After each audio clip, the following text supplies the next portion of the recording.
হাদিসে পাকের মধ্যে আছে, এক ব্যক্তি সম্পর্কে আল্লাহ রাসূল সাল্লাল্লাহু আলাইহি ওয়াসাল্লামকে জিজ্ঞেস করা হলো, ইয়া রাসূলুল্লাহ, ওই ব্যক্তি তো তাদের সাথে সম্পর্ক রাখে আসলে কোনো ভালো নিয়তে নয়, যা আলি হাজাতিন, অন্য যে কোনো একটা উদ্দেশ্যে এসেছে। তখন আল্লাহ রাসূল সাল্লাল্লাহু আলাইহি ওয়াসাল্লাম বলেন, সে যে স্বার্থে আসুক, যে উদ্দেশ্যে আসুক, তাতে কোনো সমস্যা নাই। হুমুল কওমু জালিস হুমুল কওমু লা ইয়াসকা বিহিম জালিসুহুম। আল্লাহর পয়গম্বর বলেন, তারা এমন একটি কওম, এমন একটি গোত্র, তাদের উসিলা আল্লাহ তাআলা তাদেরকে মাহরুম করবেন না। তাদের সাথে চলাফেরার কারণে তাদের অন্তরের মধ্যে আল্লাহ তাআলা নূর দিয়ে ভরপুর করে দিবেন এবং ঈমানের সাথে মৃত্যু দান করবেন। বলেন না সুবহানাল্লাহ। এই জন্য আমরা আল্লাহওয়ালাদের সাথে সম্পর্ক রাখবো, আসা যাওয়া করব। 4 নম্বর, আল্লাহওয়ালাদের সাথে সম্পর্ক রাখলে যে আপনার কলব সবসময় আল্লাহর দিকে মোতাওয়াজ্জু থাকবে, আপনার মুখে জিকির, আল্লাহ তাআলা জিকির কি হবে, জারি হবে আপনার। কারণ আল্লাহওয়ালাদের কলবের মধ্যে আল্লাহ তাআলার মহব্বতের নূর আছে, আল্লাহ তাআলার মহব্বত আল্লাহওয়ালাদের অন্তরে আছে, আল্লাহর মহব্বত। এই জন্য আমি যদি তাদের সাথে আসা যাওয়া করি, তাহলে আমার দিলেও কি আল্লাহর মহব্বত আসবে।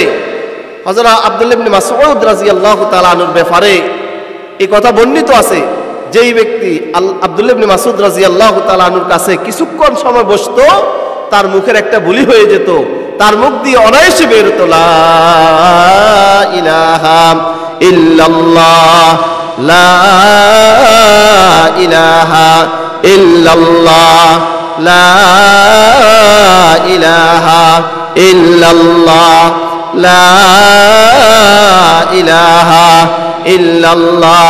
দমকে দমে কলবে নূরানি হুই, দমকে দমে কলবে নূরানি হুই, মর্দে হক সে মিলকে হক্কানি হুই। ও মুহতারাম মুরব্বিরা আমার, আল্লাহওয়ালাদের কাছে গেলে তাদের কলবে যে আল্লাহ তাআলার মহব্বত আছে, আপনার কলবেও সেই মহব্বতটা আস্তে আস্তে সারায়াত করতে থাকবে, আসতে থাকবে। এই জন্য আল্লাহওয়ালাদের কাছে যদি আসা যাওয়া করেন, সব সময় আপনার দিল আল্লাহর দিকে মোতাওয়াজ্জু থাকবে, আপনার জবানে আল্লাহ তাআলার জিকির জারি হয়ে যাবে। 5 নম্বর লাভ হলো, কিয়ামতের কঠিন মুহূর্তে যখন দেখবেন কিছু মানুষকে জাহান্নামের দিকে টেনে হেঁচড়ে নিয়ে যাওয়া হচ্ছে, কাউকে বা বিভিন্ন ধরনের শাস্তি দেওয়া হচ্ছে, তখন ভয়ে আপনার দিলটা ভীত সন্ত্রস্ত হয়ে যাবে। ঠিক এই মুহূর্তের মধ্যে আল্লাহ তাআলার পক্ষ থেকে ঘোষণা আসবে, ইয়া ইবাদি লা খাউফুন আলাইকুমুল ইয়াওমা ওয়ালা আনতুম তাহজানুন। ও আমার বান্দা, ও আমার বান্দারা, যারা দুনিয়াতে আমি আল্লাহর গোলামি করেছ, আমার খাঁটি ওলি যারা, বাস্তবে আমার ভয় যাদের অন্তরে ছিল, তাদের সাথে সম্পর্ক রেখেছ, আমি আল্লাহকে মেনে চিনে চলেছ, তোমাদের জন্য আজকের দিনে কোনো ভয় নাই, কোনো পেরেশানি নাই। পেরেশানির সময় অভয় দেয়া, সান্ত্বনা দেয়া, এটা বড় কাজ কিন্তু। এই জন্য আমরা আল্লাহওয়ালাদের সাথে সম্পর্ক রাখবো। আল্লাহওয়ালাদের সাথে সম্পর্ক রাখলে তাহলে আমাদের জিন্দেগিটা আমলের সাথে কাটানো আমাদের তৌফিক হবে। এই আমলের সাথে থাকতে থাকতে আল্লাহ তাআলা আমাদেরকে দুনিয়া থেকে ঈমান নিয়ে যাওয়ার কি দিবেন, তৌফিক দান করবেন। 3 নম্বর আমল, ঈমান নিয়ে যাওয়ার 3 নম্বর আমল হলো সব সময় বেশি বেশি কালিমা ঈমানকে নবায়ন করা, কালিমা তয়্যিবা পড়া, কালিমা শাহাদাত পড়া। আল্লাহর পয়গম্বর মুহাম্মদুর রাসূলুল্লাহ সাল্লাল্লাহু আলাইহি ওয়াসাল্লাম বলেন, জাদ্দিদু ঈমানাকুম, ও আমার উম্মতরা, তোমরা তোমাদের ঈমানকে নবায়ন করো। সাহাবায়ে কেরাম জিজ্ঞেস করলেন, ক্বালু ইয়া রাসূলুল্লাহ কাইফা নুজাদ্দিদু ঈমানানা, আমরা আমাদের ঈমানকে কিভাবে নবায়ন করব? আল্লাহর পয়গম্বর বললেন, আকসিরু মিন কওলি লা ইলাহা ইল্লাল্লাহ, তোমরা বেশি বেশি লা ইলাহা ইল্লাল্লাহ পড়ো, লা ইলাহা ইল্লাল্লাহ পড়ো, তাহলে তোমাদের ঈমান নবায়ন হবে। কারণ আমরা জানি না আমাদের কোন কথার মাধ্যমে ঈমানটা আমাদের থেকে চলে গেছে, আমাদের কোন কাজ কোন কথার মাধ্যমে ঈমান চলে যায়। এই জন্য উলামায়ে কেরাম লেখেন, বেশি বেশি কালিমা তয়্যিবা, কালিমা শাহাদাত পাঠ করা, দৈনিক 100 বার কালিমা শরীফ তেলাওয়াত করা, কালিমা শাহাদাত তেলাওয়াত করা, তাহলেও আমরা ঈমান নিয়ে দুনিয়া থেকে যাওয়ার হয়তো আল্লাহ তাআলা আমাদেরকে তৌফিক দান করবেন। তাহলে 3 নম্বর আমল গেল। 4 নম্বর আমল মেসওয়াক করা। কি করা? মেসওয়াক করা। মেসওয়াক রসুল কেন? রসুল সাল্লাল্লাহু আলাইহি ওয়াসাল্লামের একদম শেষ আমল ছিল কিন্তু মেসওয়াক। রসুল সাল্লাল্লাহু আলাইহি ওয়াসাল্লাম যেদিন দুনিয়া থেকে চলে যেতেছেন, আম্মা জান আয়েশা সিদ্দিকা রাদিয়াল্লাহু তাআলা আনহার কোলের উপর রসুল সাল্লাল্লাহু আলাইহি ওয়াসাল্লামের মাথা, কথা বলতে পারতেছিলেন না। রসুল সাল্লাল্লাহু আলাইহি ওয়াসাল্লাম হাত দিয়ে ইশারা করে এভাবে দেখিয়ে দিলে আমাকে মেসওয়াকটা দাও আয়েশা। আম্মা জান আয়েশা সিদ্দিকা রাদিয়াল্লাহু তাআলা আনহা আল্লাহ রসুলকে মেসওয়াক দিলেন, চিপাইতে পারতেছিলেন না, ইশারার মাধ্যমে বললেন আমাকে মেসওয়াকটা চিপাইয়ে দাও, একটু নরম করে দাও।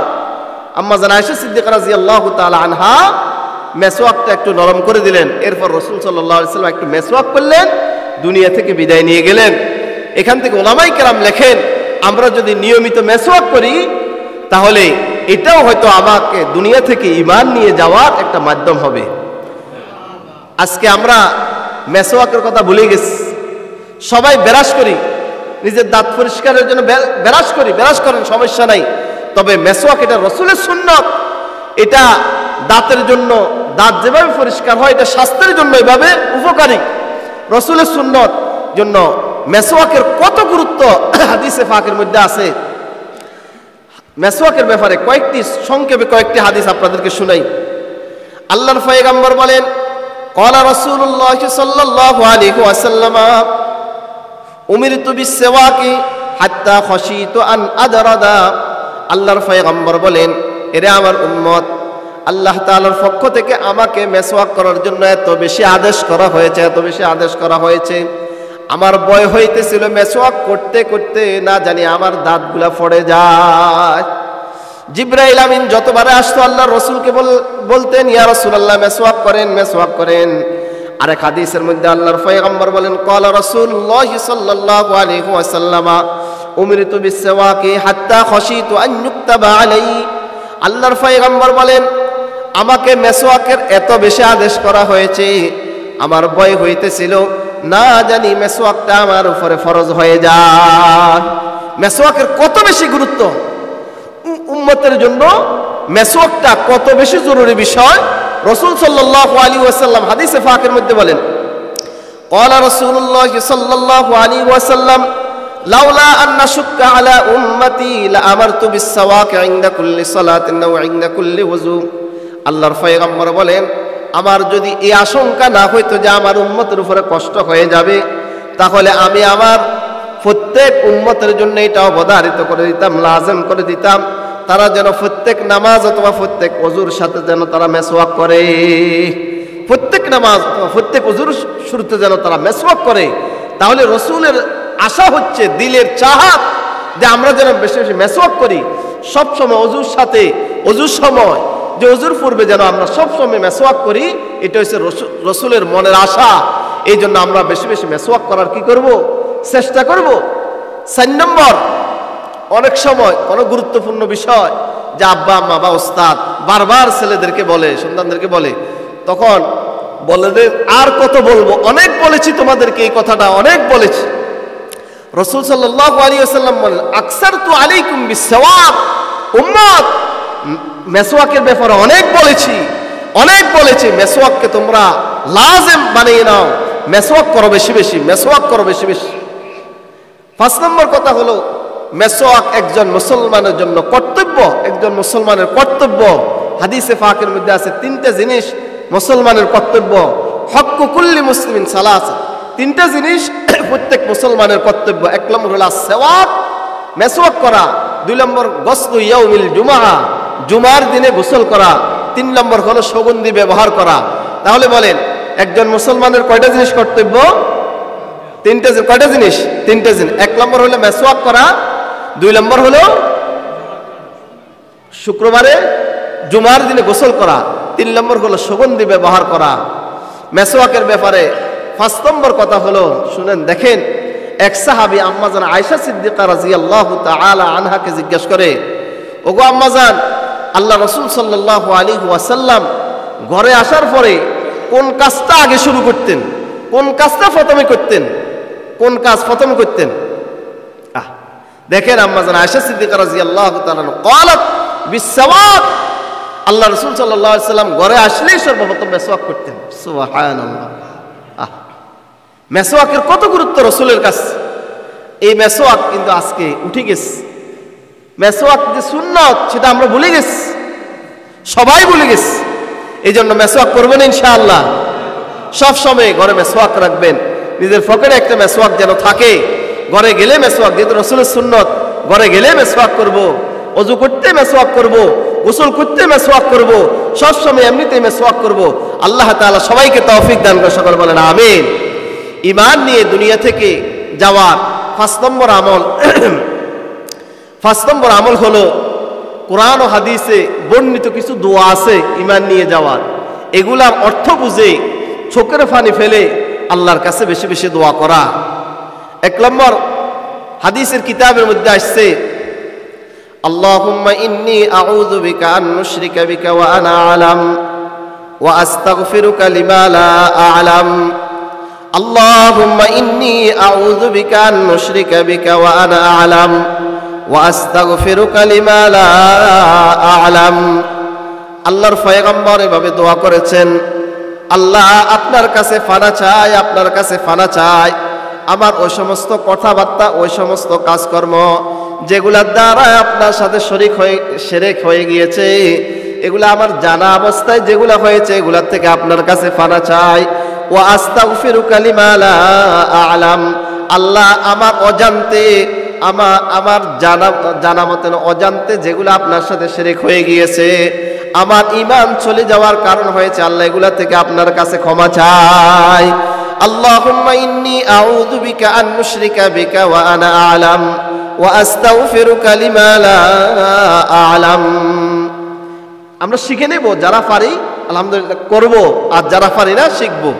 2 নম্বর, ইয়া মুকাল্লিবাল কুলুব, ইয়া মুকাল্লিবাল কুলুব সাব্বিত কলবি আলা দীনিক, ইয়া মুকাল্লিবাল কুলুব সাব্বিত কলবি আলা দীনিক।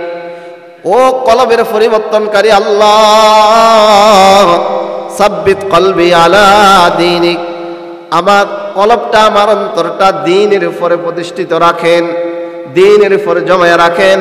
আল্লাহ আমার কলবে যেন দ্বীন ছাড়া, ইসলাম ছাড়া অন্য কোনো দিকে না যায়, সব সময় যেন দ্বীনের দিকে, ধর্মের দিকে, ইবাদতের দিকে যেন আমার কলবটা ওই দিকে আকৃষ্ট থাকে।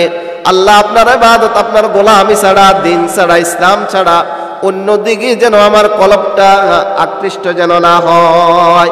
ইয়া মুকাল্লিবাল কুলুব সাব্বিত কলবি আলা দীনিক, ইয়া মুকাল্লিবাল কুলুব সাব্বিত কলবি আলা দীনিক। তাহলে এই দোয়াটাও আমরা করব। এরপর রব্বানা লা তুযিগ কুলুবানা বা'দা ইয হাদাইতানা ওয়া হাব লানা মিন লাদুনকা রাহমাতান ইন্নাকা আনতাল ওয়াহ্হাব। রব্বানা লা তুযিগ কুলুবানা বা'দা ইয হাদাইতানা ওয়া হাব লানা মিন লাদুনকা রাহমাতান ইন্নাকা আনতাল ওয়াহ্হাব। আল্লাহর কাছে দোয়া করা, আল্লাহ আমাদেরকে হেদায়েত দেওয়ার পরে আমাদের কলবটাকে বক্রতা সৃষ্টি করিয়েন না, কলবকে অন্যদিকে ঘুরিয়ে দিয়েন না, হেদায়েত থেকে দূরে সরাইয়া দিয়েন না। আল্লাহ আপনার পক্ষ থেকে আমাদেরকে রহমত দান করেন, রহমত বর্ষণ করেন। এরপরে আল্লাহর কাছে দোয়া করুন, আল্লাহুম্মা ইহদিনাস সিরাতাল মুস্তাকিম, বেশি বেশি দোয়া করবে, ইহদিনাস সিরাতাল মুস্তাকিম। এরপর আরেকটা দোয়া আছে, আল্লাহুম্মা ইন্নী আউযু বিকা মিনাল ফিতানি মা যাহারা মিনহা ওয়া মা বাতান। আল্লাহুম্মা ইন্নী আউযু বিকা মিনাল ফিতানি মা যাহারা মিনহা ওয়া মা বাতান। হুজুর চলে আসছে, যে কথাগুলো আলোচনা হয়েছে আল্লাহ পাক রব্বুল আলামিন সর্বপ্রথম আমাকে এবং সকলকে আমল করার তৌফিক দান করেন। ওয়া আখির দাওয়ানা আলহামদুলিল্লাহ।